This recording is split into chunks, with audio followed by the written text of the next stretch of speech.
Buenas noches, me presento. Soy la tutora María Raquel Alarcón. El día de hoy vamos a ver valvulopatías cardíacas, pero antes vamos a repasar un poquito lo que es la anatomía y la fisiología, porque como ese tema de las valvulopatías es bastante dinámico, debemos entender hacia dónde va el flujo de la sangre para entender luego lo patológico, lo que no debería pasar, que es que el flujo pues retroceda, hay un flujo retrógrado.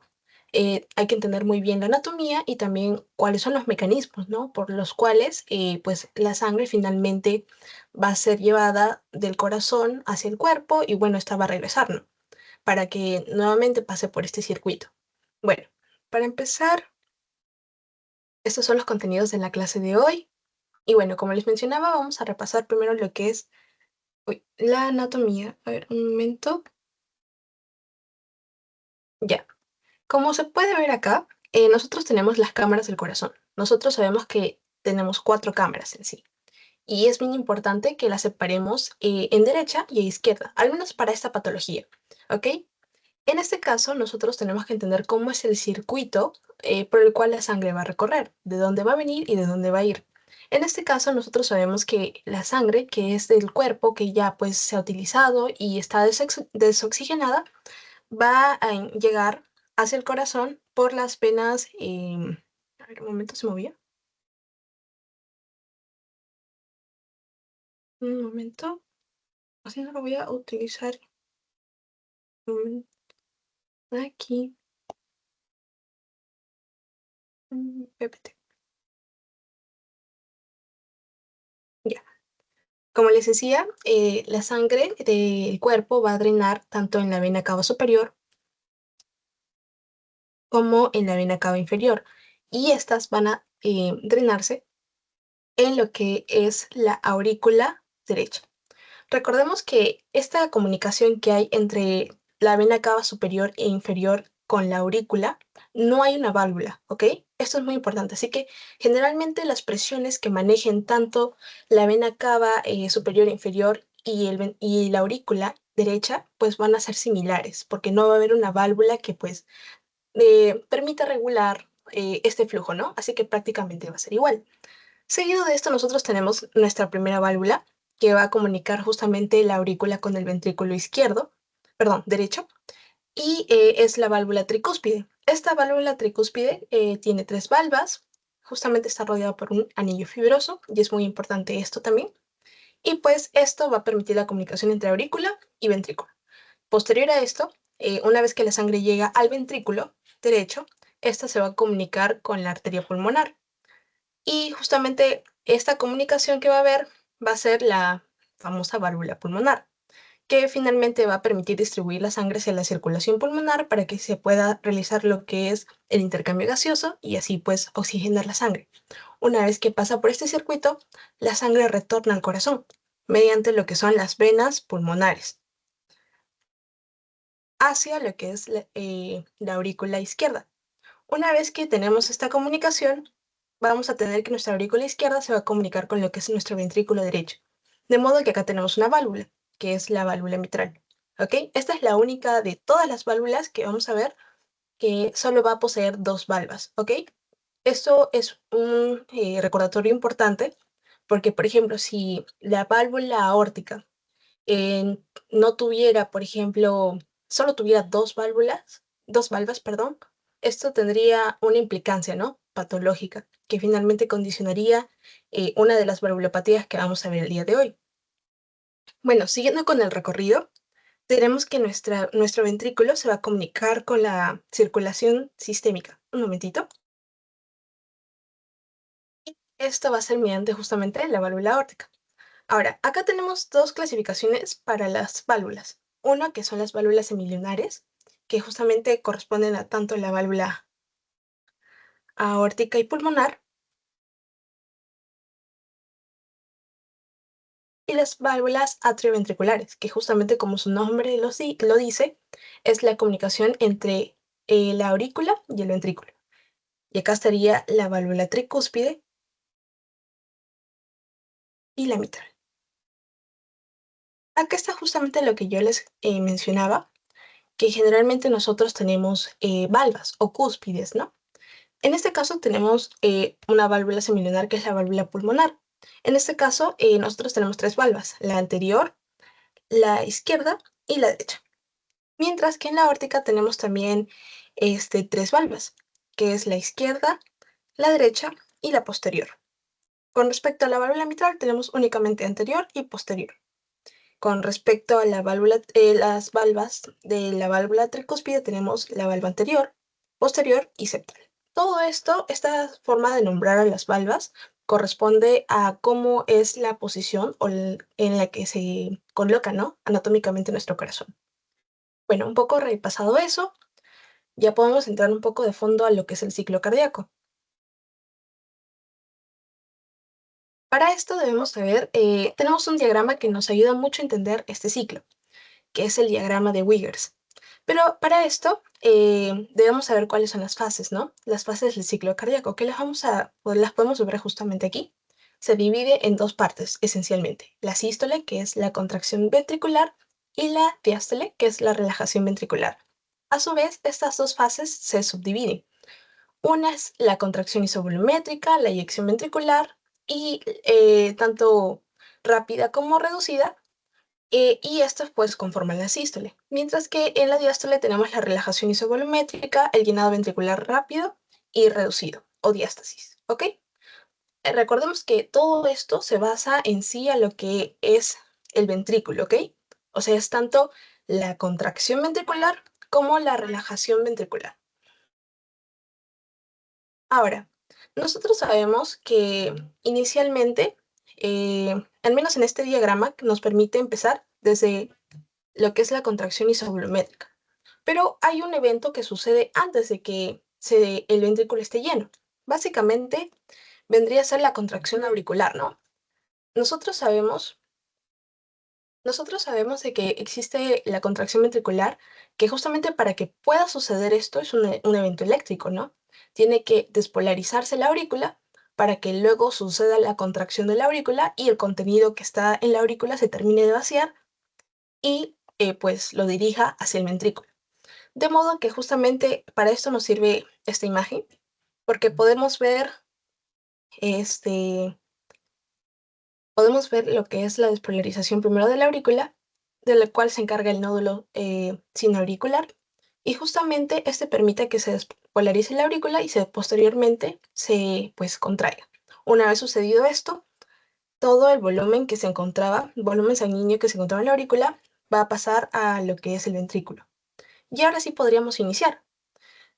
Porque una vez que sucede la contracción isovolumétrica, es decir, que la presión que nosotros tenemos a nivel ventricular es superior, la presión que tenemos a nivel ventricular es superior a la presión que está en la aurícula, se va a proceder a cerrar lo que es la válvula, en este caso la mitral. Aunque también es algo simultáneo, ¿no? La mitral, la tricúspide y la mitral.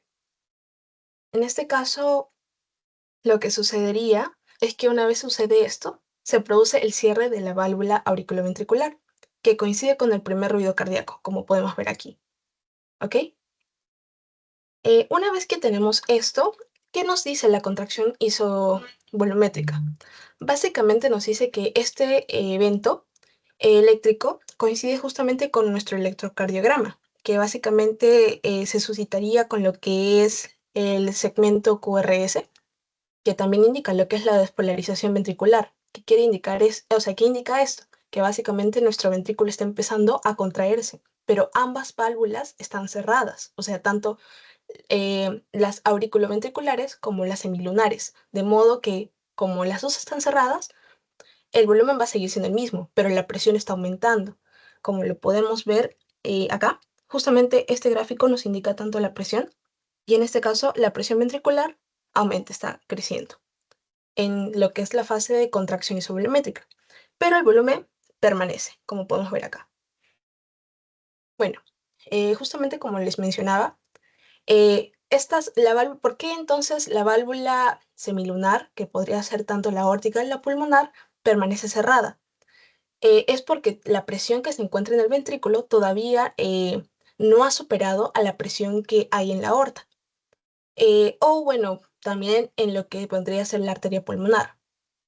de modo que como no la supera, la válvula semilunar permanece cerrada y pues se sigue aumentando la presión hasta que ésta la supere. Y una vez que ya sea superada, se va a aperturar esta válvula y va a generar lo que es la eyección, ¿no?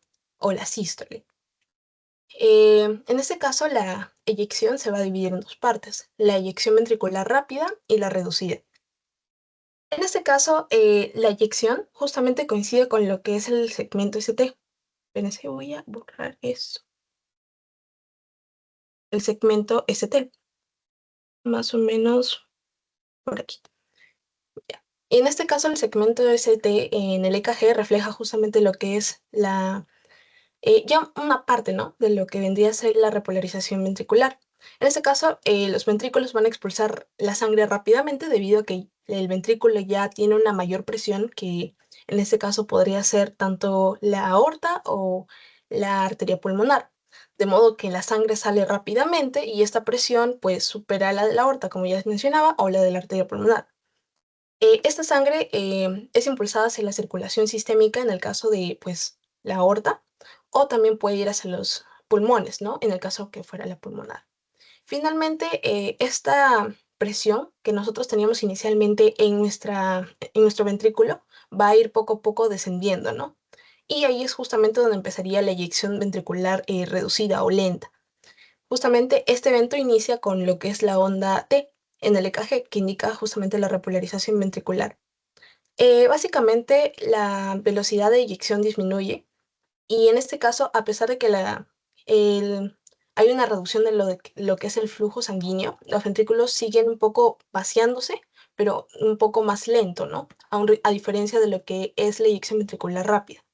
Y en este caso, la presión de la aorta también comienza a disminuir y en este momento, en simultáneo, las aurículas empiezan a llenarse. Ahora, lo que sucede también es la eyección ventricular reducida, perdón, la relajación isovolumétrica, que justamente ya vendría a ser también continúa, ¿no? Lo que es la onda T en el EKG. Y los ventrículos se relajan, pero básicamente todas las válvulas siguen cerradas. Lo que significa que el volumen también dentro de los ventrículos se mantiene constante, la presión ventricular también cae, pero no permite que pues la sangre aún entre hacia lo que es el ventrículo.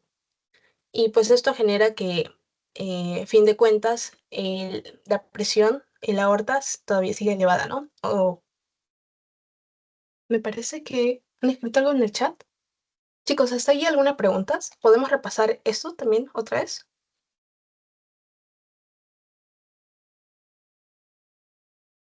¿Todo bien? ¿Sí? Ok. A ver, chicos, denme un segundito, por favor.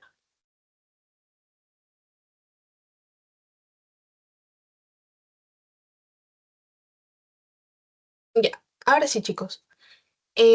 Como les estaba diciendo, una vez que ya sucede esto, también vamos a pasar ya a la fase de la diástole, ¿no? Donde va a haber ya hemos visto lo que es la relajación isovolumétrica y ahora pasaríamos a lo que es el llenado ventricular rápido. Básicamente, en este evento no hay cambios que se vean en el EKG prácticamente. Y en relación a la fase dinámica, cuando la presión auricular supera la de la presión ventricular, las válvulas auriculoventriculares se abren, ¿no? Y ya este paso como que ya lo hemos visto, ¿no?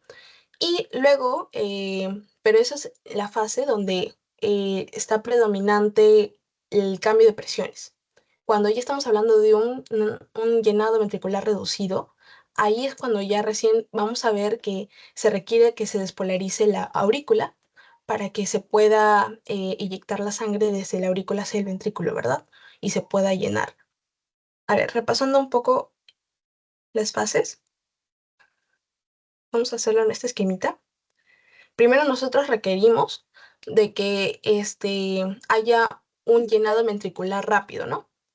Que justamente es cuando la presión de la aurícula supera a la presión del ventrículo. Y ahí es donde básicamente el contenido pues se va a vaciar en un 80%, más o menos. Pero de ahí todavía queda un volumen restante en la aurícula que requiere que la aurícula se contraiga, ¿no? Y para esto se despolariza y posteriormente, pues va a eyectar ese volumen, ¿no? Hacia el ventrículo. De modo que la presión de la aurícula va a empezar a descender y ya no va a ser superior a la del ventrículo, de modo que va a generar el cierre de las válvulas. En este caso ya esta válvula va a proceder a cerrarse, porque ya la presión de la aurícula no es superior a la del ventrículo. La siguiente fase sería la contracción isovolumétrica. Recordemos que el cierre de nuestras válvulas auriculoventriculares produce el primer ruido cardíaco. Ahora, una vez que está cerrada, el ventrículo se va a despolarizar y también se va a contraer. Pero recordemos que esto no es al mismo momento de la aurícula, sino que gracias al nódulo auriculoventricular, este va a ser después, ¿no? De la contracción de la aurícula. Y una vez que ya está cerrada, pues va a empezar a contraerse, pero tanto la válvula auriculoventricular como la válvula semilunar van a estar contraídas. Van a estar, perdón, cerradas. Y va a incrementar la presión del ventrículo, pero el volumen va a seguir siendo el mismo, ¿no? Pero recordemos que para este momento en específico, en esta fase donde estamos en la contracción isovolumétrica, la presión del ventrículo todavía no supera a la de las arterias, que en este caso, por ejemplo, sería la arteria pulmonar. Todavía no lo supera. Una vez que lo supere, ya empezamos a la siguiente fase, que vendría a ser la eyección ventricular rápida, ¿no? Y básicamente aquí ya se aperturaría lo que es nuestra válvula semilunar y la sangre saldría con fuerza hacia lo que es nuestra circulación, en este caso la arteria pulmonar, ¿no? Y la sangre sale hasta que, pues básicamente las presiones se igualen y ahí se requiera de una eyección ventricular reducida. Eh, pues básicamente aquí el contenido del ventrículo va a seguir vaciándose, pero más lentito, ¿no? Hasta que finalmente estas presiones, pues, sean prácticamente, y la presión del ventrículo ya no sea mayor a la de la arteria pulmonar, y para evitar que el flujo de la sangre retroceda, se cierra nuestra válvula semilunar, produciendo el segundo ruido cardíaco. ¿Ok? Y pues básicamente eso sería nuestro ciclo cardíaco que debemos entender. ¿Hasta ahí, chicos, alguna duda?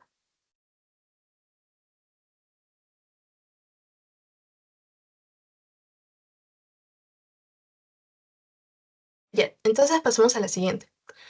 Ahora, nosotros justamente podemos escuchar estos ruidos cardíacos que les mencioné, que justamente van a delimitar las dos fases del ciclo cardíaco, que básicamente está conformado por la diástole y la sístole.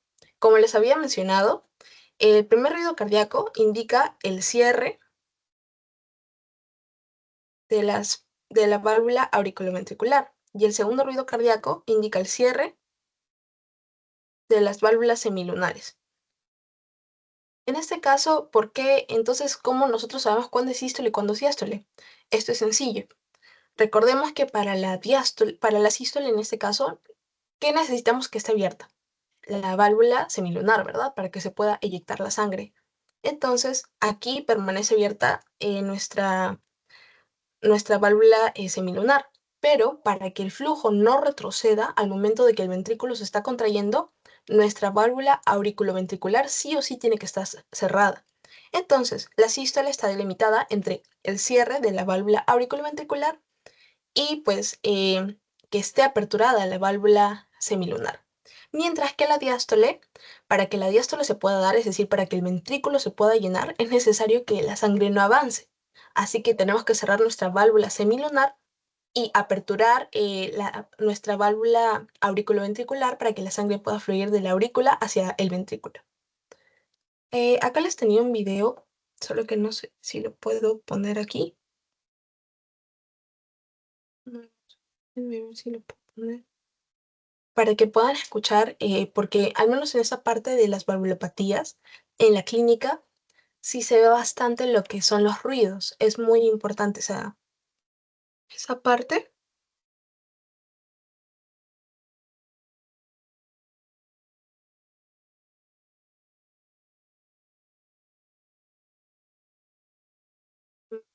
Creo que no se puede.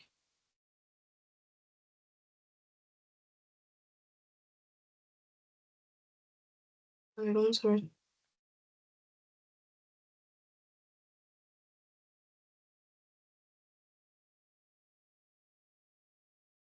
¿Pueden escucharlo? O si no lo pongo. No se logra escuchar nada. Ok, lo voy a volver a compartir. A ver, un momentito. Espérenme un segundo, chicos, para que lo escuchen.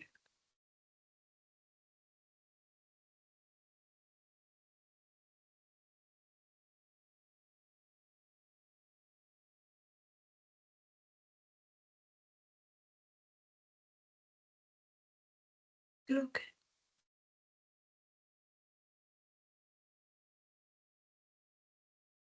sigo compartiendo. Ay, casa. Compartimos.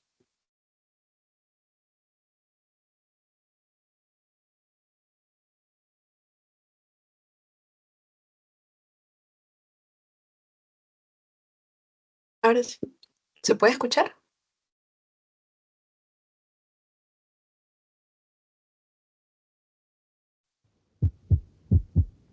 ¿Se puede escuchar? Ahora sí. Sí, recién ahora. Ya. Bueno, justamente como podemos ver, los ruidos cardíacos tienen esa sonoridad. Ustedes lo van a reconocer como el loop-doo, loop-doo. Como ya les había mencionado, entre el primer ruido cardíaco y el segundo ruido cardíaco se encuentra la sístole. Y entre el segundo y primer ruido cardíaco se encuentra la diástole. Luego tenemos los ruidos patológicos también. A ver, vamos a pausar esto.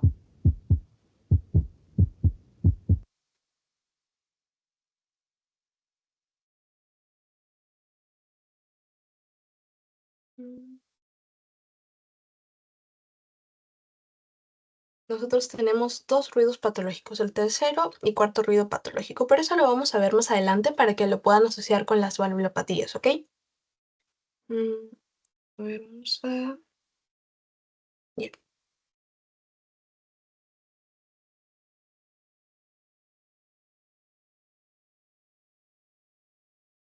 Ok, ahora también otro concepto que nosotros tenemos que tener muy en claro para al menos esa patología, pero en realidad también nos va a servir como todo cardio, ¿no? Para todo el módulo de cardio, es básicamente lo que es el gasto cardíaco. Bueno, recordemos que el gasto cardíaco se puede obtener mediante la multiplicación de la frecuencia cardíaca por el volumen sistólico. Y más claro nos quiere decir que es el volumen que se lleva, se eyecta del corazón, se eyecta del ventrículo por minuto, ¿no? Y en este caso nosotros tenemos que está compuesto por dos componentes, la frecuencia cardíaca y el volumen sistólico. La frecuencia cardíaca básicamente puede aumentar y disminuir, y esta es directamente proporcional al gasto cardíaco. Quiere decir que si aumenta la frecuencia cardíaca, el gasto cardíaco también pues, va a aumentar. Recordemos que el volumen, ahora con respecto al volumen sistólico, eh, este de aquí va a tener varios componentes que pues van a condicionar este volumen que se va a inyectar, ¿no?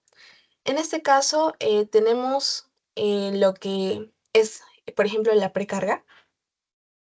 ¿Qué nos dice la precarga?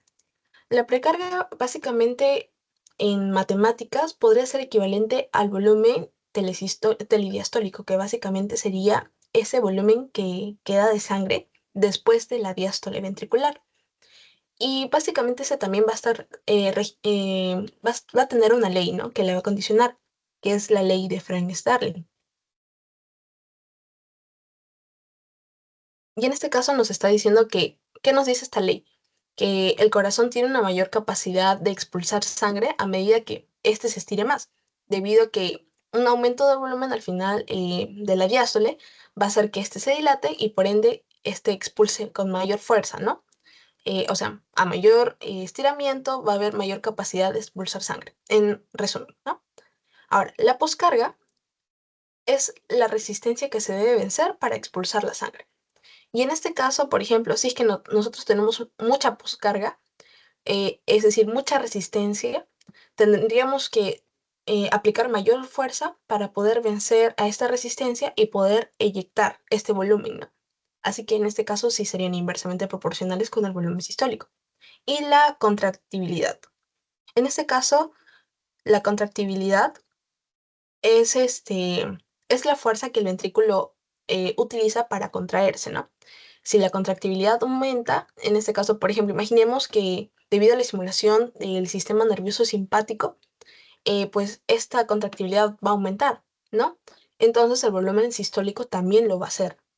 Y pues de modo que también aumenta el gasto cardíaco. Bueno, una vez ya teniendo claros estos conceptos, ya podemos entrar a lo que es la enfermedad tal cual, a la patología que serían las valvulopatías. En este caso, las valvulopatías corresponden a tanto alteraciones estructurales como funcionales de las válvulas cardíacas que afectan tanto un flujo que vendría a ser el flujo fisiológico de sangre del corazón. En este caso, nosotros tenemos dos tipos de alteraciones, estenosis y insuficiencia. ¿Qué nos quiere decir la estenosis? Miren, en palabras simples, porque es necesario que ustedes puedan relacionarlo de forma simple, ustedes pueden decir, por ejemplo, estenosis. Esto significa abre, termina en la E de estenosis, abre. ¿Qué quiere decir la estenosis? Que nuestra válvula no se va a poder abrir porque es muy rígida. Y es decir, que va a haber menos volumen sanguíneo que va a atravesar a través de la válvula porque esta está rígida. Básicamente no se va a poder abrir porque está muy rígida. Y la insuficiencia es cierre. Bueno, en este caso es así, ¿no? Cierre. ¿Qué quiere decir la insuficiencia? Que la válvula no funciona. O sea, ¿cuál es la función de las válvulas? Cerrarse, ¿no? En este caso, nuestra válvula no está funcionando, de modo que lo que va a hacer es que como no se cierra, nuestro flujo va a regresar o va a haber una regurgitación, ¿no? Que básicamente nosotros recordemos que el flujo sanguíneo siempre va a ser anterógrado, pero en este caso va a haber un flujo patológico, que es retrógrado, y pues va a condicionar, ¿no? A varias manifestaciones clínicas que lo vamos a ver más adelante. Pero es importante que nosotros tengamos estos conceptos bien claros para que a partir de esto ya podamos pasar a cada patología. ¿Hasta ahí todo claro, chicos?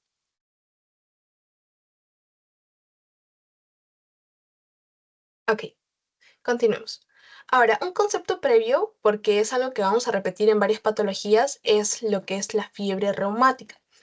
Nosotros recordemos que, bueno, ya tal vez lo han visto, aún no estoy segura, creo que todavía no, pero básicamente la fiebre reumática, para que se produzca este mecanismo, tiene que existir primero una infección del tipo bacteriana, que en este caso, pues, se vería a nivel de la faringe, o sea, se produciría una faringitis bacteriana, pero no por cualquier bacteria.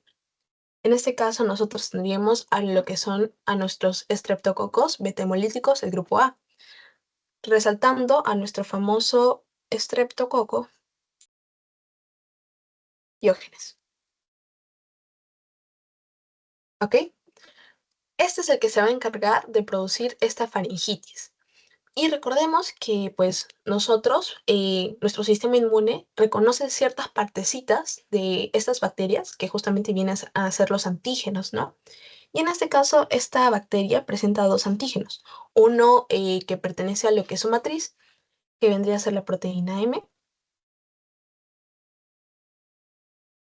eh, y bueno, básicamente la proteína M tiene un componente antigénico muy fuerte. ¿Qué quiere decir? Que como el cuerpo ya lo reconoce, genera una reacción inmunitaria bastante grande.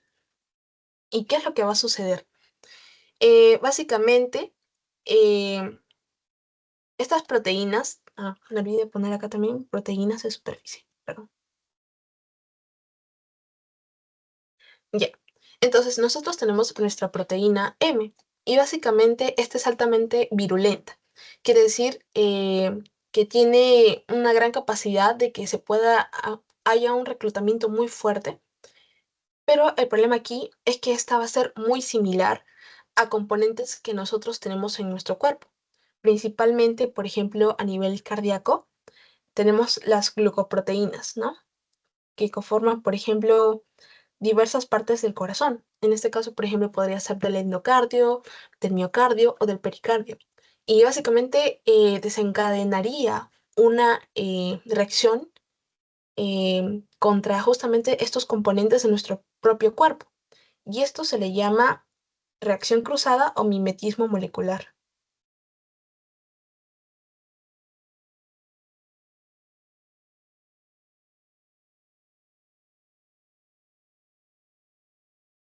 y en este caso se desencadena una respuesta autoinmune que pues básicamente podría dañar a cualquier capa de nuestro corazón, podría causar una pancarditis, pero para este tema, para estas patologías que vamos a ver, que son las valvulopatías, también se podrían ubicar a nivel de las válvulas, ¿ok? Esto es algo importante porque finalmente desencadena la inflamación y pues recordemos que la inflamación puede ser del tipo aguda, crónica y finalmente podría condicionar a lo que es la fibrosis, ¿no?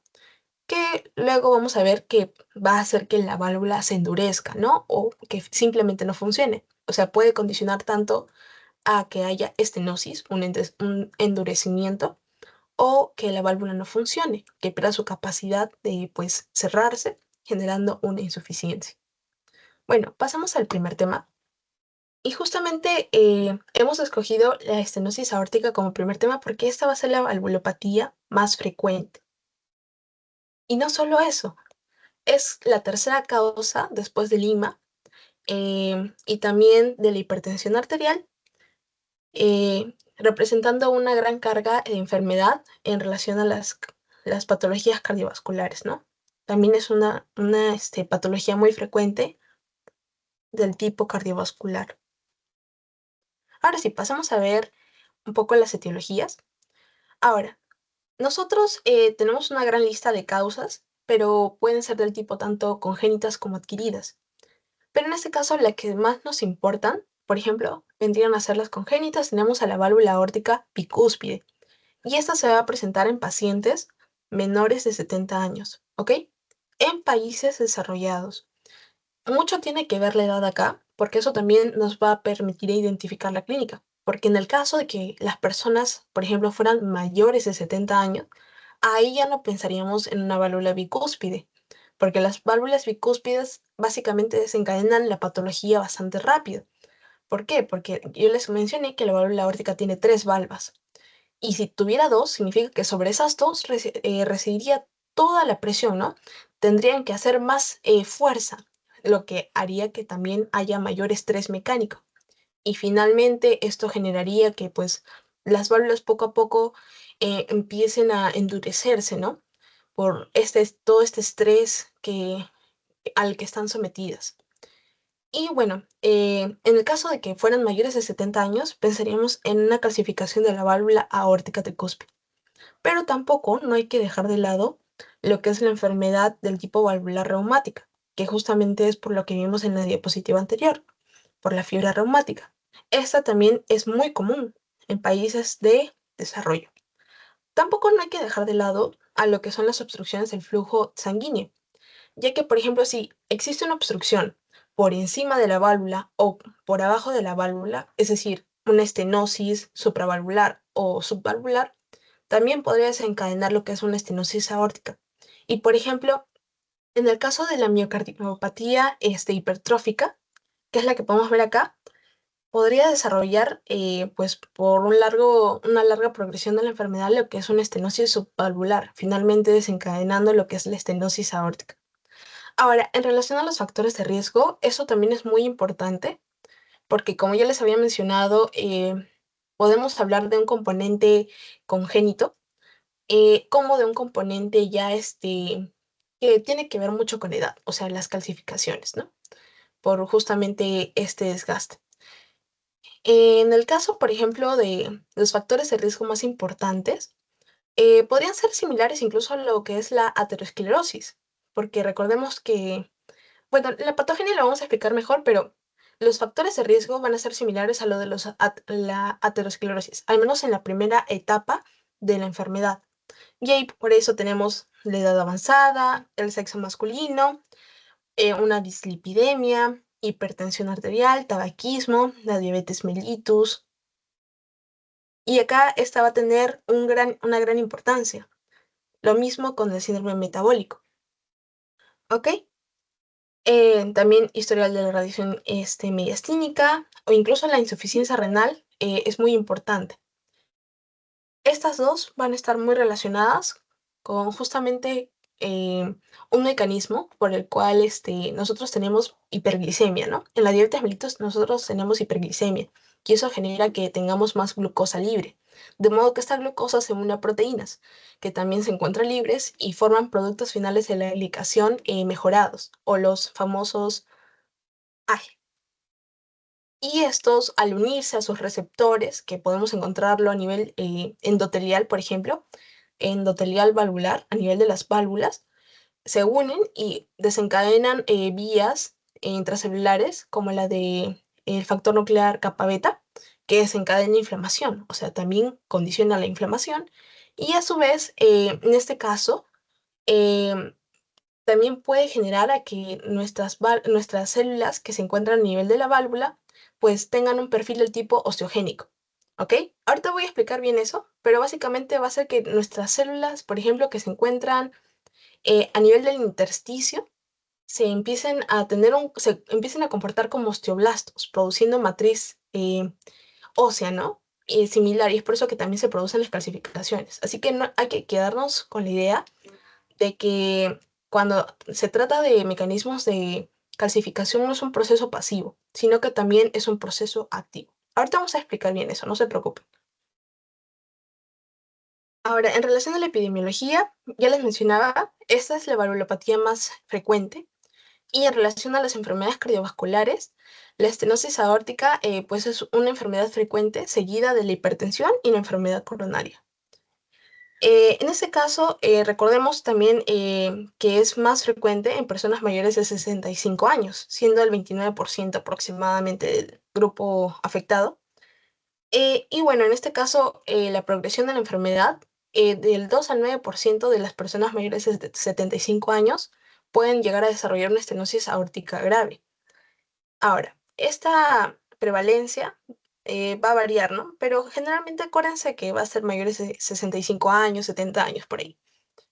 Y bueno, en el caso de la enfermedad valvular reumática, predomina en los países de desarrollo, pero también es una causa muy frecuente. Podríamos decir incluso que es la más frecuente a nivel mundial, a excepción de Estados Unidos. ¿Ok?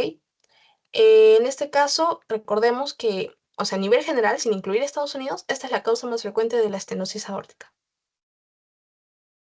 Ahora, aquí está lo que les mencionaba. Ya, yo les decía que las calcificaciones no únicamente son un proceso pasivo que deriva de la inflamación, ¿no? De los estragos de la inflamación, sino que también nosotros tenemos tipos celulares que conforman nuestra válvula, tanto las células endoteliales valvulares como las células intersticiales valvulares. Y estas células intersticiales valvulares pueden tener o adquirir un perfil del tipo osteogénico, produciendo matriz que finalmente va a hacer que la válvula se empiece a calcificar desde el subendotelio. ¿Ok? El proceso en sí, ahora sí, desde el inicio, se parece mucho al de la heterosclerosis. En una fase de iniciación temprana, nosotros tenemos primero la disfunción endotelial, que va a estar condicionada por justamente lo que es el estrés mecánico, que podría ser producido muy bien por la hipertensión arterial. A su vez, todos estos componentes, como lo que habíamos mencionado de la fiebre reumática también, podría generar que este epitelio sea disfuncional y de modo que pues va a ser permeable, ¿no? Va a tener una mayor permeabilidad hacia el subendotelio. De modo que, por ejemplo, moléculas de LDL o de la lipoproteína A empiecen a ingresar a lo que es el subendotelio, ¿ok? De modo que cuando ingresan al subendotelio se empiezan a oxidar, ¿ok? Eso nosotros ya sabemos. Y justamente ante esta reacción va a haber un reclutamiento, ¿no? Una infiltración de lo que es la respuesta inflamatoria. Primero van a venir los monocitos, que una vez que ingresan al subendotelio se van a diferenciar en macrófagos, también van a haber un reclutamiento de las células T. Y estos macrófagos van a fagocitar a lo que es el LDL oxidado y pues van a morir y van a formar las células espumosas, que conjunto a las células T van a producir bastantes mediadores de la inflamación, como TNF-alfa, metaloproteinasas, interleucina 1B, también interleucina 6, que finalmente van a pues producir mayor grado de inflamación. Pero recordemos que una vez que sucede esto, va a seguir a lo que es la segunda fase, que es la fase de propagación. Básicamente todo este componente inflamatorio va a hacer que nuestras células del tipo intersticiales valvulares, mediante la acción del el factor transformante beta, citocinas proinflamatorias como la interleucina 1 o la 6, hacen que estas células, que generalmente se encontraban inactivas, se activen y tengan un perfil de tipo como si fueran miofibroblastos inicialmente. Y estos miofibroblastos pues empiezan a producir mayor matriz, mayor colágeno, y este colágeno desordenado genera finalmente que nuestra válvula se endurezca. Cada vez pues pueda flexionarse, ¿no? Para poder abrirse. Y en este caso no se va a poder abrir. También otro mecanismo que sucede es que estas mismas células intersticiales empiezan a morir. Y esos cuerpos apoptóticos van a ser puntos donde van a empezar las microcalcificaciones. Ahora, ¿cómo se producen estas microcalcificaciones? Es mediante dos mecanismos. Uno como estragos de la inflamación, como les había mencionado, que este proceso se le llama mineralización distrófica, que básicamente son depósitos pasivos de cristales de hidroxipatita, justamente en estos cuerpos apoptóticos de las células intersticiales valvulares. Y también por un proceso activo, en donde justamente va a haber una diferenciación osteogénica mediante estos factores. Por ejemplo, nosotros tenemos nuestro RAN ligando, que, por ejemplo, en la artritis reumatoide favorece la formación, ¿no? De células formadoras de matriz ósea, ¿no? En este caso, estas vías, como la RAN ligando, o la vía de la Wnt catenina, favorece que haya una activación de los osteoblastos y que se liberen vesículas ricas en calcio y en fosfato, ¿ok? Y luego esas vesículas también van a formar más calcificaciones, de modo que poco a poco se va generando lo que es la estenosis de la aorta, ¿no? De la válvula aórtica. Ahora sí, vamos a pasar un poco a lo que son los cambios mecánicos. A nosotros debemos saber que a medida que nuestra válvula aórtica, en este caso acá tenemos nuestra válvula aórtica que está toda, pues, esclerosada, cada vez va a ser más difícil de abrirla, ¿no? Porque no está muy dura, muy tensa. Y esto va a condicionar que no haya un buen flujo hacia la aorta. Esto va a generar que a medida que la luz del ventrículo, que en este caso es el izquierdo, se vaya reduciendo, ¿ok? Porque no va a permitir la salida. Entonces, lo que va a suceder, chicos, ¿hasta ahí alguna duda? Me parece que... Ah, no, no he escrito nada en el chat. Chicos, ¿hasta ahí alguna duda? Ok, listo, chicos. Entonces continuemos. Como ya les había mencionado, la luz cada vez va a ser más reducida, el flujo no va a poder salir hacia la aorta y finalmente lo que va a pasar con nuestro ventrículo izquierdo es lo que nos importa, ¿no? ¿Qué es lo que va a suceder? Pues en este caso va a haber una sobrecarga de presión. Eso es importante, que ustedes sepan reconocer.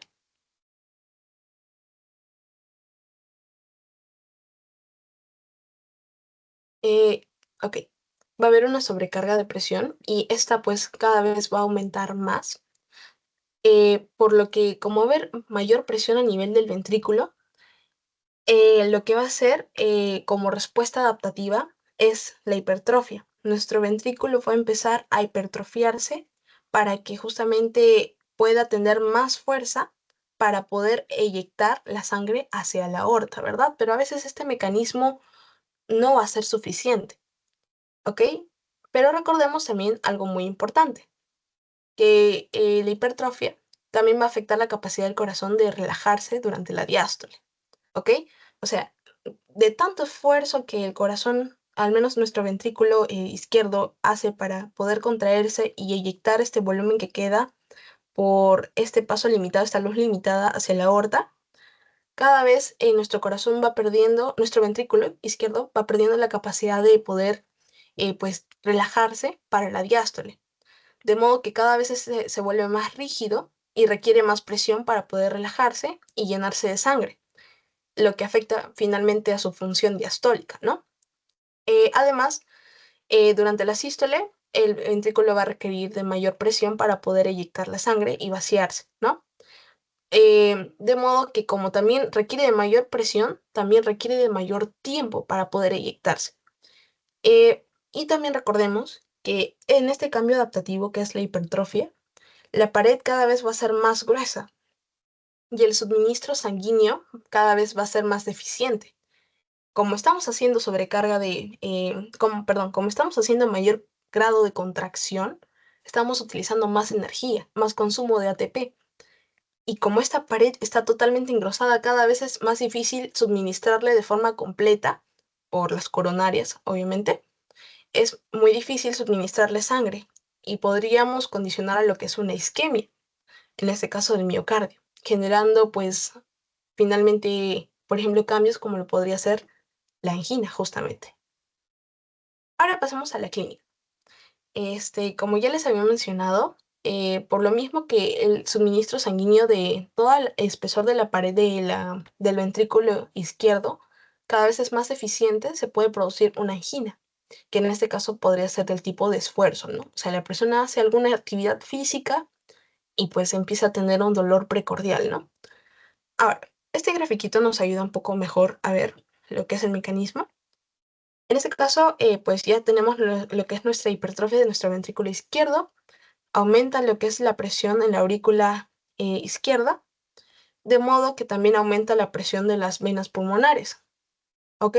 Porque el flujo va retrocediendo, va cada vez de forma retrógrada, ¿no? De modo que como va por las venas pulmonares, estas venas pulmonares van a también sufrir una congestión. Y esta congestión pulmonar va a hacer que se alteren las fuerzas de Starling, que finalmente va a generar que la presión hidrostática sea superior a la presión oncótica y genere lo que es un edema pulmonar agudo. Y también por lo mismo del edema puede generar una disnea de esfuerzo, ¿ok?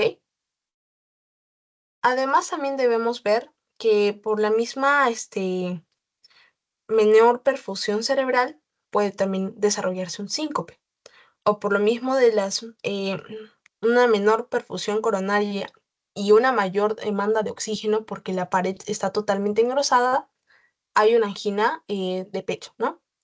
Y también por una menor perfusión sistémica se genera fatiga. Ahora, dentro de los cambios que nosotros vamos a ver, por ejemplo, a nivel de la auscultación, es lo que es un soplo sistólico, ¿ok? Esto es muy importante. El mesosistólico más se refiere a que se va a encontrar más o menos a nivel central de la sístole, ¿no? De la sístole ventricular. Imaginemos que acá no está nuestro segundo ruido cardíaco y por eso se llama meso. Y en este caso tiene forma romboidal y se va a ubicar a nivel de la sístole. Y recordemos algo muy importante, que es que mientras que nosotros vamos auscultando, vamos a palpar también las carótidas y vamos a ver que también hay ahí un pulso saltante, ¿no?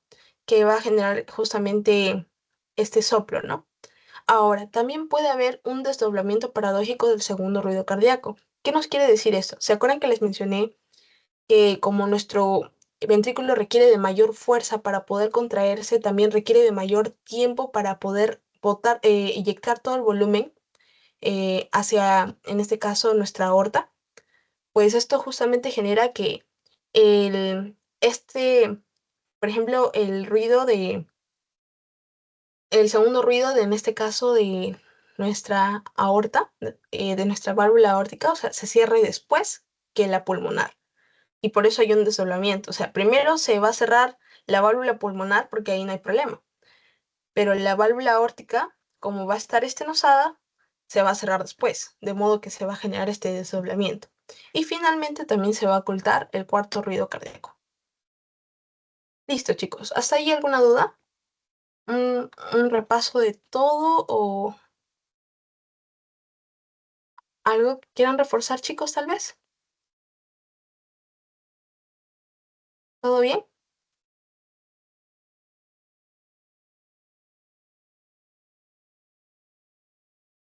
Bueno, vamos a pasar a lo que es la insuficiencia aórtica. Ok, en este caso, como ya les había mencionado, la insuficiencia va a ser justamente una mala función de nuestra válvula, que va a generar un reflujo de la sangre, en este caso por una válvula incompetente, ¿no? Que básicamente va a hacer que se regrese desde la aorta hacia lo que es el ventrículo izquierdo. En este caso, nosotros tenemos diversas etiologías, ¿no? Podemos ver que en este caso podemos clasificarlas de dos tipos. Uno, acorde a dónde está la alteración, o sea, si es a nivel valvular o si es a nivel de la raíz aórtica. Y otro, acorde a si es una presentación crónica o aguda, porque también de eso va a depender su presentación fisiopatológica. En el caso de, por ejemplo, una alteración a nivel del aparato valvular del tipo crónica, por ejemplo, podríamos saber lo que es una fiebre reumática, una válvula aórtica bicúspide, y si fuera aguda, en este caso podría ser por la perforación o laceración de una válvula, que en ese caso podría ser por una endocarditis infecciosa o un traumatismo torácico cerrado. Ahora les voy a explicar un poquito el mecanismo, ¿ok? En la fiebre reumática va a haber que es una producción, ¿no? Una pérdida de la tolerancia, autotolerancia, que en este caso justamente generaría esta reacción, ¿no? De mimetismo molecular o reacción cruzada, genera que haya un grado de inflamación, ¿no? A nivel valvular, y esto genera tejido fibrótico, que finalmente genera que nuestras válvulas se retraigan, ¿no? Pero esta, si es que se presenta de forma como fiebre reumática, o sea, si esa fuera la causa, también habría un compromiso mitral, ¿ok? También podría ser asociado a un prolapso de una válvula. Por ejemplo, imaginemos que tenemos una válvula bicúspide y tenemos que una de las valvas es más grande que la otra y una valva, la más grande, pues va a encontrarse protruyendo lo que es la cavidad del ventrículo. En lugar de cerrarse bien completamente, hace que el ventrículo izquierdo se relaje. Cuando se está relajando durante la diástole, permite que una sangre que de la sístole anterior retorne desde la aorta hacia el ventrículo izquierdo, de modo que pues permite que una parte de la sangre fluya de regreso desde la aorta hacia el ventrículo izquierdo. Ahora, si en el caso de la presentación fuera aguda, ¿qué sucedería? Pues como ya les mencioné, podría suscitarse lo que es una endocarditis infecciosa, que finalmente producto de esta inflamación generaría una laceración. Ahora, si es que fuera una enfermedad de la raíz aórtica, generaría que haya una dilatación del anillo valvular, ya sea del tipo crónico o agudo. Y por ejemplo, acá se relacionan tanto el síndrome de Marfan o enfermedades del tejido conectivo, como incluso una aortitis sifilítica. Ok, ahora en relación a la epidemiología, debemos recordar que en este caso es más frecuente en hombres, acorde a la edad, por ejemplo, como ya les había mencionado, si es de causas congénitas, predominan jóvenes. Pero si fuera adultos o ancianos, predominan las enfermedades como la fiebre reumática y enfermedades degenerativas. En países de desarrollo, fiebre reumática; en países desarrollados, la degeneración valvular o una dilatación de la raíz aórtica. Ok, ya les había mencionado que la patogenia va a variar acorde a si es un cuadro agudo o si es un cuadro crónico. ¿Por qué? Porque si es un cuadro crónico, el corazón va a poder desarrollar mecanismos de adaptación que permitan mantener el gasto cardíaco. Pero si es un cuadro agudo, lo más probable es que el corazón no pueda hacer nada para contrarrestar esto y pues finalmente el gasto cardíaco disminuye. Ok, primero vamos a hablar de lo que es la presentación crónica, como podemos ver aquí. Primero debemos saber que como nuestra válvula aórtica pues está insuficiente, no va a funcionar, no va a cerrar bien, el volumen que se encuentra en la aorta, el volumen que se había inyectado en la diástole va a empezar a regresar hacia el ventrículo izquierdo, de modo que el ventrículo izquierdo recibe más volumen de lo habitual, ¿no? Y entonces como mecanismo compensatorio va a tener que dilatarse para que la presión a nivel del ventrículo no aumente de forma tan brusca, ¿no? De forma tan significativa. Entonces, además, para que podamos expulsar esta sobrecarga de volumen, porque en este caso, en esta insuficiencia hay sobrecarga de volumen, vamos a requerir también de que haya una hipertrofia. En este caso, nuestro ventrículo se va a hipertrofiar. O sea, va a haber tanto una dilatación para que pueda acomodar toda esa sangre que ha regresado desde la aorta, y también se va a hipertrofiar para poder generar suficiente fuerza para expulsar la sangre hacia la aorta. Ok, y entonces, ¿qué va a pasar? Por ejemplo, nuestra presión sistólica va a aumentar porque el ventrículo izquierdo va a inyectar más volumen de lo normal, ¿ok? Nuestra presión diastólica va a disminuir progresivamente porque la sangre va a volver al ventrículo y la aorta queda con menos volumen. Y bueno, la presión del pulso, que básicamente sería esta diferencia entre la presión sistólica y diastólica, va a ser más amplia, ¿no? Porque vamos a tener una presión sistólica aumentada y una presión diastólica disminuida, que finalmente, como esta diferencia va a ser muy grande, va a generar que el pulso por momentos sea fuerte y brusco y luego pues decaiga, ¿no? Generando un pulso muy característico de esta insuficiencia aórtica. Pero eso lo vamos a ver en la clínica, no se preocupen, pero quédense con esa idea. La presión sistólica va a aumentar y la presión diastólica va a disminuir. Y esta diferencia tan grande va a generar que el pulso sea un pulso como saltante, por decirlo así. Ahora, en el caso de que nuestro cuadro pues fuera agudo, eh, como mecanismo inicial, vamos a ver que como va a retornar este volumen hacia el ventrículo, y el ventrículo pues no va a poder adaptarse, lo que va a hacer de forma instintiva va a ser que se cierre la válvula mitral, o sea, de forma prematura. Imaginemos que, o sea, se está llenando nuestro ventrículo izquierdo, o sea, estamos en diástole y estamos llenando nuestro ventrículo, pero como vemos que el flujo está retrocediendo, lo que hace el ventrículo, bueno, de por sí por esta variación de presiones, es cerrar prematuramente la válvula mitral, porque ahora la presión que se encontraba a nivel de la aurícula no va a ser superior a la del ventrículo, porque está regresando este flujo que se va a encontrar a nivel de la aorta, de modo que se cierra de forma prematura. ¿Ok?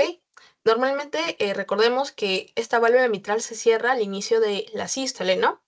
Cuando la presión en el ventrículo izquierdo supera la presión de la aurícula izquierda. Pero en este caso, este rápido aumento de la presión diastólica en el ventrículo izquierdo por esta regurgitación de la sangre desde la aorta hace que la válvula mitral se cierre antes de lo normal. Y esto genera que justamente ahora hay una disminución del llenado ventricular. De modo que como se cierra la válvula mitral de forma prematura, el tiempo del llenado diastólico también se acorta. De modo que la aurícula va a tener un mayor volumen, ¿no? Porque no se está vaciando totalmente la aurícula, ya que se cierra de forma prematura nuestra válvula mitral. Y justamente esto va a generar que pues la aurícula izquierda deba trabajar con una presión más elevada, ¿no? De modo que a veces incluso esta presión no va a permitir que la aurícula termine de vaciarse. Y este volumen que se queda a nivel de la aurícula cada vez se va acumulando y este flujo va a tener que retroceder. De modo que ya no se va a limitar únicamente a la aurícula, sino que también va a ir a las venas pulmonares. ¿Ok? Y esto va a generar que haya una mayor presión a nivel de los capilares pulmonares. Y como ya les había mencionado, cuando hay este mayor volumen a nivel de estos capilares, aumenta la presión hidrostática y se genera el edema del tipo pulmonar. Pero también hay algo muy importante que debemos saber. Debido a que como el ventrículo no puede sobrellevar esta sobrecarga de volumen de manera eficiente, el gasto cardíaco decae rápidamente, porque recordemos que el volumen sistólico cada vez está siendo menor. ¿Ok? Porque se está regresando la sangre de nuestra aorta hacia nuestro ventrículo izquierdo. De modo que esto puede generar un shock del tipo cardiogénico como hipotensión severa. ¿Ok? Ahora, en relación a los cambios morfológicos, bueno, es lo que un poco les mencionaba, ¿no? Si es que hay una insuficiencia aórtica del tipo crónica, el corazón sí va a tener tiempo de, pues, adaptarse, a diferencia de lo que es la regurgitación aguda crónica, aguda de aórtica, ¿no? que va a generar justamente esta congestión pulmonar. El volumen no va a poder eyectarse, por lo que el gasto cardíaco va a descender y esto va a conducir a shock cardiogénico e hipotensión.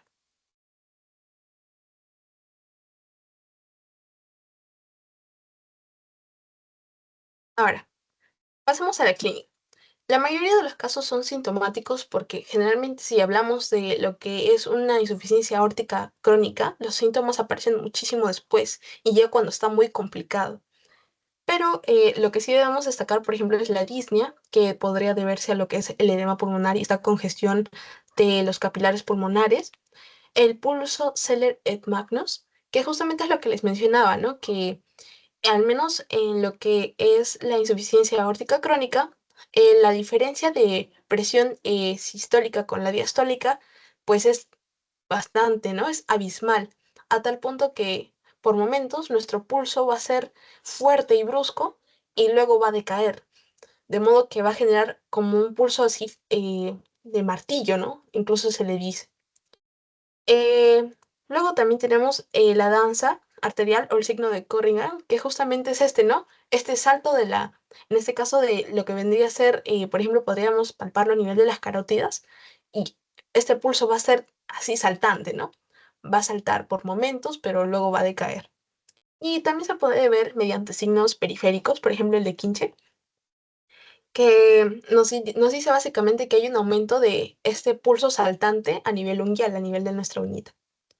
Ahora, en relación a la auscultación, ese va a ser un soplo del tipo diastólico, o sea, va a estar después del segundo ruido cardíaco y va a ser del tipo proto, porque es al inicio.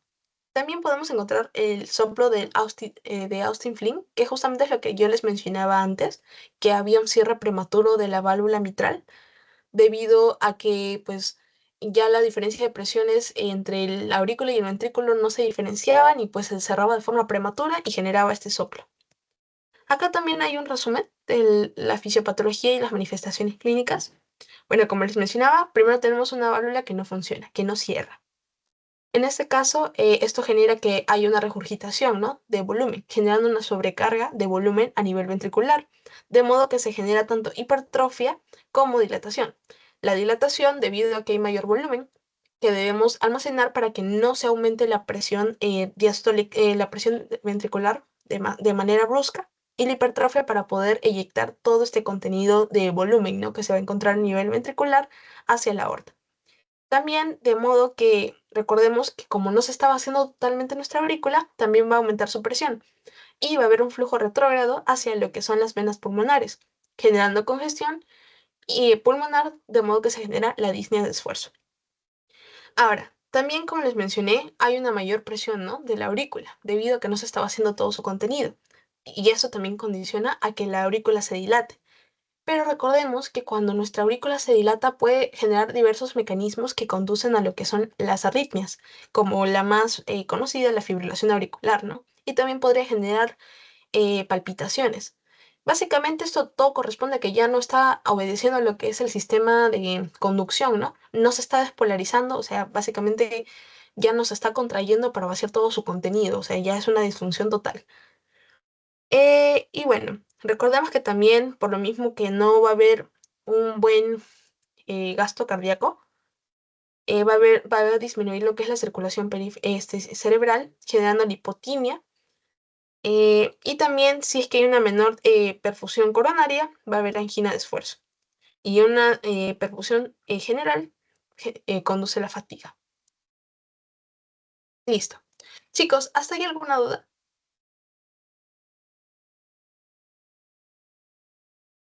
¿No? Ya, pasemos a la estenosis mitral. Recordemos que la estenosis mitral es la única válvula que va a tener únicamente dos valvas. Y de por sí, estas van a tener incluso ya un área aproximadamente de 4,6 centímetros. Cuando esta apertura de las válvulas, este orificio valvular es menor y es menor a 2 centímetros, ahí es cuando ya va a haber un problema, ¿no? Pero antes de eso, pasemos a lo que son las causas. La más común vendría a ser la reumática. Luego tenemos también la calcificación que vendríamos en personas mayores. Principalmente esas dos. Y en relación a la epidemiología, pues afecta principalmente a países en vía de desarrollo. Es más común en mujeres por justamente este componente autoinmune. Siempre que haya un componente autoinmune, lo podemos asociar al género femenino, al sexo femenino, perdón, que justamente condiciona, ¿no?, este componente autoinmune. Y bueno, generalmente la edad de inicio es entre la tercera y cuarta década. En el caso de la estenosis mitral, como les mencionaba, la válvula mitral tiene una apertura reducida, porque justamente esta válvula pues no se puede mover porque está endurecida, lo que dificulta el paso de la aurícula al ventrículo izquierdo durante la diástole, o sea, durante el llenado, ¿no?, ventricular. Como resultado, la presión de la aurícula izquierda aumenta, porque esta debe generar mayor fuerza para intentar vaciar la aurícula y puedes llenar lo que es el ventrículo. Pero justamente esto no es posible porque la válvula está estrecha. Ahora, nosotros sabemos que este aumento de la presión en la aurícula izquierda va a generar que haya un flujo retrógrado hacia las venas pulmonares, hacia los capilares, finalmente elevando la presión capilar pulmonar. Y bueno, justamente esto también genera un desequilibrio de las presiones, generando que la presión hidrostática sea mayor, produciendo edema pulmonar. Esto causa justamente síntomas como disnea de esfuerzo, ortopnia y disnea paroxística nocturna. Ok, recordemos también que esta va a ser una sobrecarga de presión del corazón derecho. De modo que el ventrículo derecho también, o sea, va a retornar, o sea, a través de lo que es la circulación, a través de lo que es incluso a tal punto que de la circulación pulmonar va a retornar a lo que es el corazón derecho, por decirlo así. Y también va a haber una sobrecarga de presión a nivel del corazón derecho. Con el tiempo, esta hipertensión venosa pulmonar va a llegar a una hipertensión em, arterial pulmonar, que va a comprometer justamente estos vasos grandes, ¿no? Que incluso va a comprometer a lo que es la arteria pulmonar, por ende, también puede el flujo retornar hacia lo que es el ventrículo derecho, de modo que debe trabajar contra esta mayor resistencia para bombear la sangre a los pulmones. Y eso genera que haya una hipertrofia y una dilatación progresiva del ventrículo derecho. Y cuando esto ya no es suficiente, va a generar una insuficiencia cardíaca del tipo de derecha, ¿no? Que va a tener una sintomatología diferente a lo que es la insuficiencia cardíaca izquierda. En este caso vamos a presentar síntomas como ingurgitación yugular, hepatomegalia o edema general, ¿no? Que podríamos verlo principalmente por la gravedad en miembros inferiores. Ahora, justamente acá es lo que les mencionaba. Vamos a primero aquí. Nuestra válvula va a estar estenosada, lo que va a aumentar la presión en la aurícula izquierda, va a generar que la presión en las venas pulmonares aumente, luego que hay una congestión pulmonar arterial que pueda retornar incluso hacia lo que es el ventrículo derecho, ¿no? Pero finalmente esta congestión pulmonar genera tos, también genera lo que es la disnea de esfuerzo, la ortopnia y la disnea paroxística nocturna. Esto justamente por el edema pulmonar agudo. Ahora, también recordemos que por esta misma aumento de presión en la aurícula se va a dilatar. Y esta dilatación genera arritmias y palpitaciones, ya que no responde al sistema de conducción eléctrico, ¿no? O sea, no se va a despolarizar, por ende no va a poder contraerse de forma eficiente, o incluso esta contracción va a ser nula. Y bueno, estos son justamente la clínica. Y en relación a la auscultación, recordemos que este soplo va a ser del tipo diastólico y esta patología se caracteriza por lo que es el chasquido de apertura, ¿ok? Por tratar de aperturar de forma forzada lo que es la válvula mitral. Y también va a haber un desdoblamiento del segundo ruido cardíaco, porque justamente para el lado izquierdo, es decir, hacia de la aorta, va a demorar más que la eyección del lado pulmonar, ¿no? Y el cierre de el S1, el primer ruido cardíaco va a encontrarse aumentado por justamente este cierre, el cierre, ¿no? Forzoso de nuestra válvula mitral. Chicos, ¿hasta ahí alguna duda? Ya pasamos a la última valvulopatía, que es la insuficiencia mitral.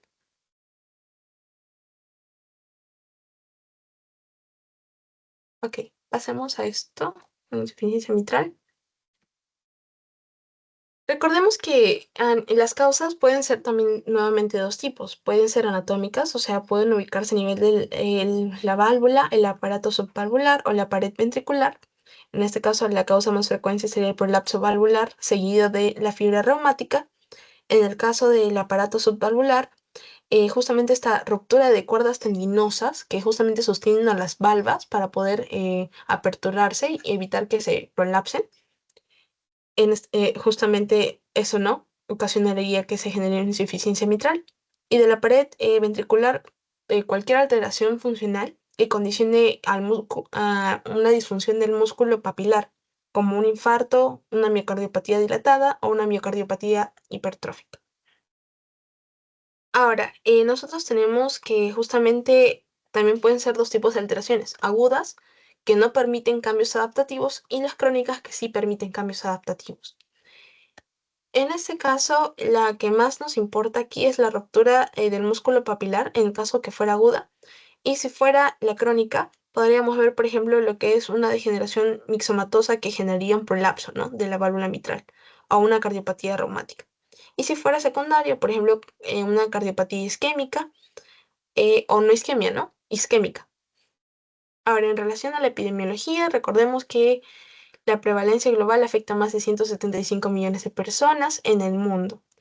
También con el envejecimiento de la población hay un aumento en la prevalencia, generalmente en población que ya es adulta mayor. Y por ejemplo, en edad podemos ver que está más presente en justamente adultos mayores y que el tratamiento es limitado. Ahora, en relación a la patogenia, debemos saber que la insuficiencia va a generar que durante la sístole ventricular una parte de la sangre que debería ser eyectada al sistema arterial regrese hacia la aurícula izquierda debido a la incompetencia de esta válvula mitral, justamente. De modo que va a generar que haya un aumento del volumen en la aurícula izquierda, que finalmente va a hacer que haya hay una mayor presión en la aurícula izquierda. Esta aurícula izquierda se va a dilatar para poder, pues justamente poder almacenar o acomodar este volumen adicional, ¿no?, que se está acumulando debido a que no está pasando todo el flujo hacia el ventrículo, generando una sobrecarga de volumen. Y justamente debemos saber que el ventrículo también va a recibir sangre adicional debido a la regurgitación mitral. Esto genera que también haya un aumento en el volumen sistólico, que el ventrículo izquierdo debería manejar, lo que genera justamente también una sobrecarga de volumen tanto a nivel auricular como a nivel ventricular. Para adaptarse justamente a esta sobrecarga, el ventrículo izquierdo se dilata inicialmente, pero con el tiempo también se hipertrofia para mantener un gasto cardíaco adecuado, para poder bombear la sangre hacia lo que es la arteria aorta, ¿no?, la aorta. También va a haber este aumento a medida que se acumula más sangre a nivel de la aurícula izquierda. em, También va a aumentar esta presión a nivel de la aurícula va a hacer que la fuerza, este contenido, este volumen, retorne, ¿no? Sea retrógrado y vaya hacia la circulación pulmonar, causando hipertensión pulmonar, aumento del riesgo del edema pulmonar. Y aunque el ventrículo izquierdo se dilate y tiene más sangre para eyectar, esta parte de esta sangre es refluida hacia lo que es la aurícula izquierda, ¿no? Y finalmente no contribuye al flujo sistémico, de modo que disminuye el gasto cardíaco. Y esto justamente genera síntomas de insuficiencia cardíaca, como disnea, ortopnia y fatiga. Ahora, en relación a la auscultación, en la auscultación tenemos que el soplo holosistólico es un soplo sistólico. Holo es porque se mantiene durante toda esta fase sistólica entre S1 y S2. También va a haber un desdoblamiento del segundo ruido cardíaco y va a haber un chasquido de apertura en el caso que se trate de un prolapso valvular. Ok, eso sería todo. ¿Hasta ahí alguna duda, chicos?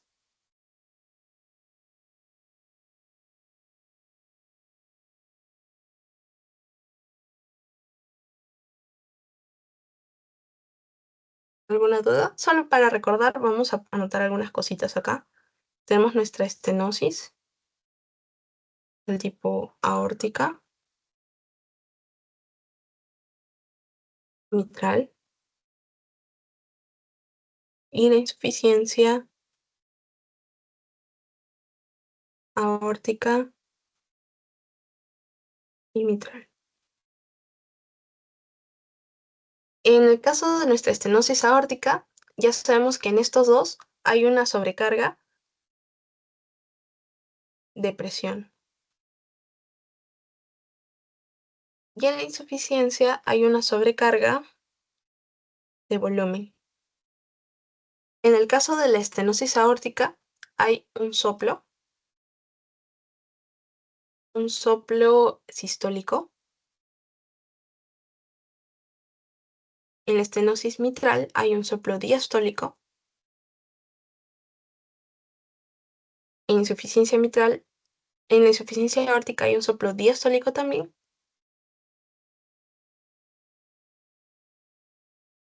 Y en la insuficiencia mitral, un soplo sistólico. Eso es para que lo recuerden, porque es muy importante luego que lleven clínica. Listo, chicos. ¿Hasta ahí alguna pregunta para pasar al quizzes?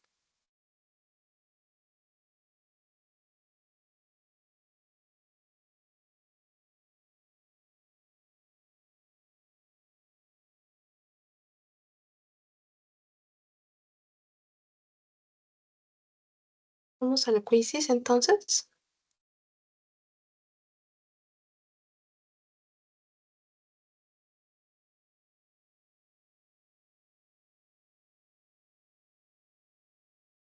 Pueden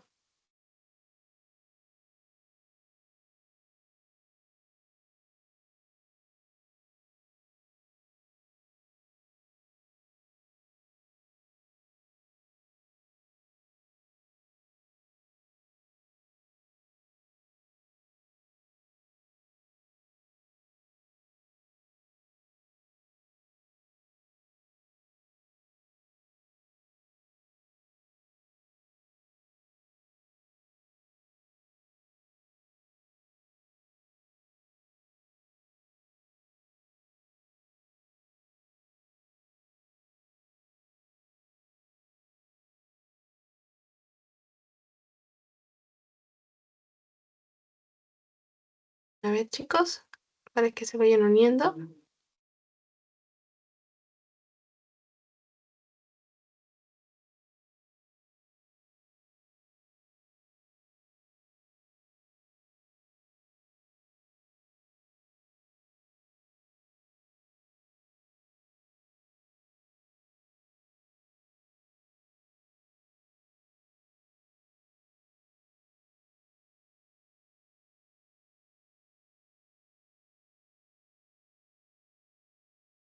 A ver, chicos, ya empezó el quiz.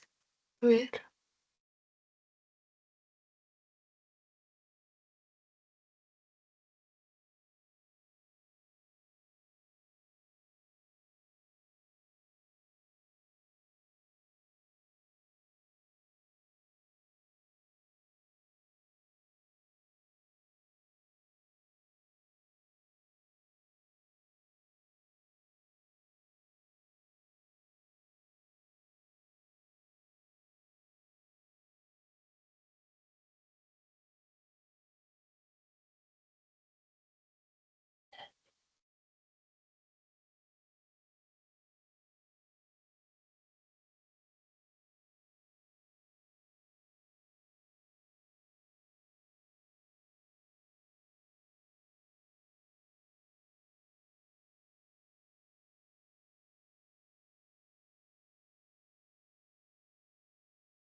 ¿Listo, chicos?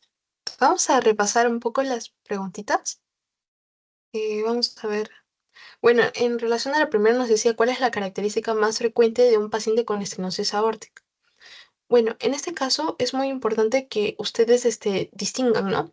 ¿Cuáles las que yo les había mencionado? Recordemos que como cambio adaptativo, nuestro corazón se iba a, pues, hipertrofiar, ¿no? Lo que a su vez significaba que iba a ejercer más fuerza para que pudiera eyectar esa sangre, ¿no? Debido a que no estaba pasando porque nuestra válvula estaba estenosada, ¿no? De modo que cada vez que pues esta hacía tanto la contracción como que se hipertrofiaba, había un mayor consumo de lo que es de oxígeno, ¿no? Y a su vez de ATP, ¿no? De energía. De modo que cada vez este suministro de oxígeno iba a ser menor y iba a desencadenar isquemia, ¿no? Finalmente conduciendo a lo que es una angina. ¿Listo?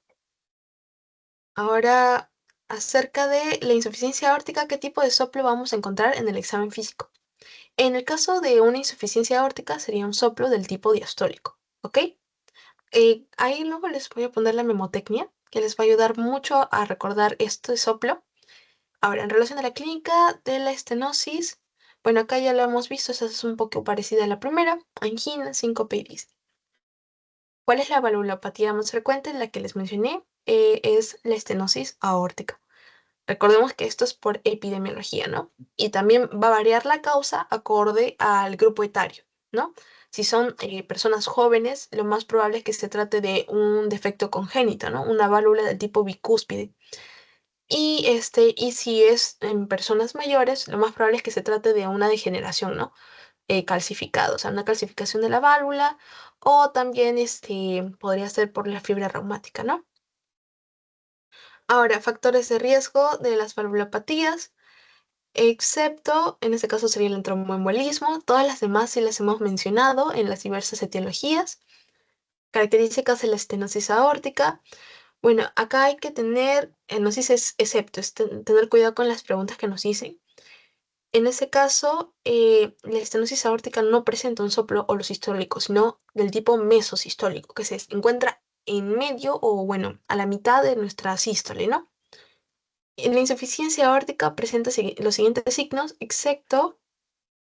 Bueno, en este caso es el signo de Durocies. Los demás los hemos mencionado, están en lo que hemos mencionado en la ponencia. La estenosis mitral se caracteriza por, bueno, en este caso, recordemos que sería el chasquido de apertura, porque en el caso de la estenosis mitral, el soplo diastólico no es continuo, sino que es en un momento únicamente. Y el chasquido de apertura sí es bastante frecuente debido a que a esta fuerza que se hace de forma, pues, con bastante fuerza para tratar de poder aperturar esta válvula y poder eyectar, ¿no? El volumen de la sangre. La causa más frecuente de insuficiencia mitral crónica, bueno, en este caso sería fiebre reumática. Eso ya más o menos lo hemos mencionado. No es una etiología, uy, ya. No es una etiología de la insuficiencia aórtica, en este caso las cuerdas tendinosas, ruptura de las cuerdas tendinosas. Eh, Esta nos menciona. A ver, ¿cuál es esta pregunta? Respecto a las enfermedades valvulares, marca el enunciado falso. Cursan principalmente con angina, síncope, insuficiencia cardíaca. El foco de auscultación aórtico es en la región paraesternal izquierda. Bueno, ahí está mal. Esa es la que está incorrecta porque es en la derecha. Listo, chicos. Eso ha sido todo. Ha sido un placer compartir el día de hoy con ustedes. ¿Tienen alguna pregunta antes de finalizar la reunión? Ok. Bueno, me despido. Que tengan buenas noches. Cuídense.